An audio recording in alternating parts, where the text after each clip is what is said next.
life goes on long after the days.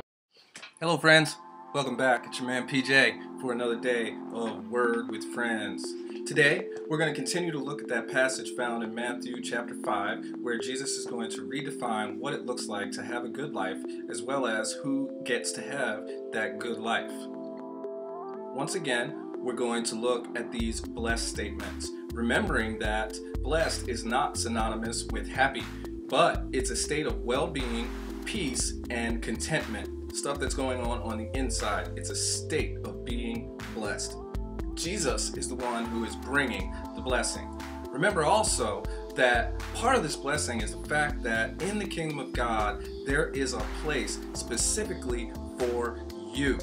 And if you allow it, the grace and mercy of God and His blessing is going to come and attach itself to you, break into your life in a tangible and real way to have an impact on you and your life. I also want you to remember that Jesus is not saying, "Isn't it great that your life stinks like this right now in this place? You are so blessed." No. Rather, He is saying, I realize that this is not a great place to be, but trust me, you are blessed. Because in my kingdom, you are known by the King of Kings. And in a kingdom, when the king says something, that's what it is. So He says it so that's the way that it is. He says that you are blessed, and if you'll accept that blessing, and if you'll have that blessing in your life, it'll make a tangible difference in your life. So continuing with the text, we're going to be looking today at Matthew chapter 5, verse 4, and this is what Jesus says there.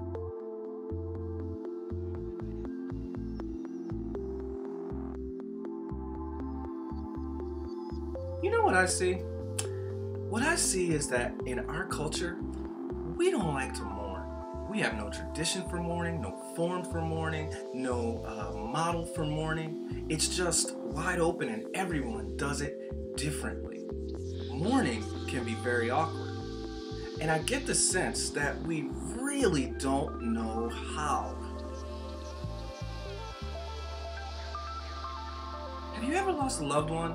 And you're trying, to get your grieve on, whether it's at the house or maybe at the graveside or whatever, and people are coming and they're trying to comfort you and they're asking you questions like, are you okay? Like that question is going to just magically trigger your grief, and you're just going to be able in that place to grieve and get to a place where you're over it.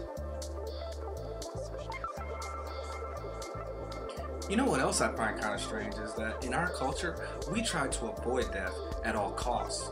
And when someone does die, we get them out of the way as quickly as possible, and we try to avoid talking about it. We try to avoid it altogether if we possibly can. After losing his wife, C.S. Lewis observed that there is no place in our world where mourning fits. Again, after losing his wife, Lewis would say that people tried to avoid him, and when they weren't able to do that when they had a conversation with him, they didn't know what to say. And he, as well, didn't know what to say or how to act. Idea. Wouldn't it be great if there was like an island or just some place other than where we are, where we could shove all the mourners there and, they could just hang out there? I know that might be kind of maybe humorous, or some might even think distasteful to say. However, we're thinking that. It's kind of sadly true. I mean, really, let's just get all the socially awkward people, gather them up, and then send them there and bring them back here when they get better.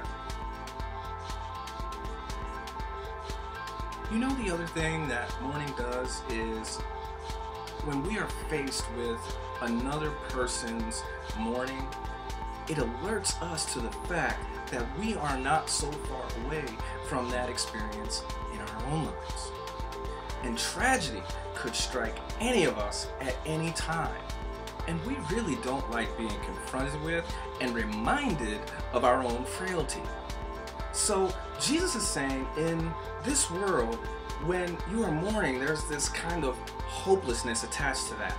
And your loved one, when they go, they're just gone. I mean, they aren't coming back.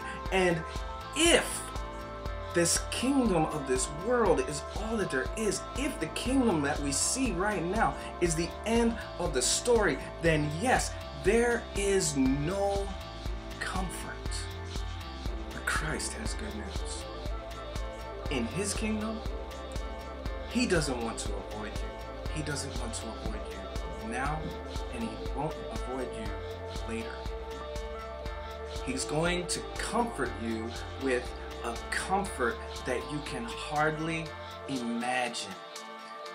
And while he's doing this, he's going to pay complete attention to the fact that you have suffered a loss. But at the same time, he's going to be able to fully satisfy that lost state that you find yourself in. He's going to bring you actual comfort.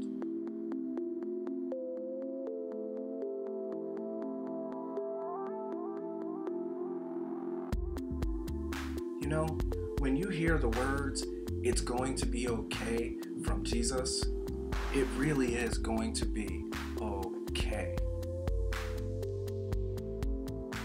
That's not just something that Jesus says because he's in an awkward situation. It really is going to be okay. And furthermore, he says that you are okay. He's saying, in your place of loss, in your place of mourning, my kingdom is going to break in and bless you. And once again, with your permission, it'll break in and it will affect you in a tangible and invaluable way.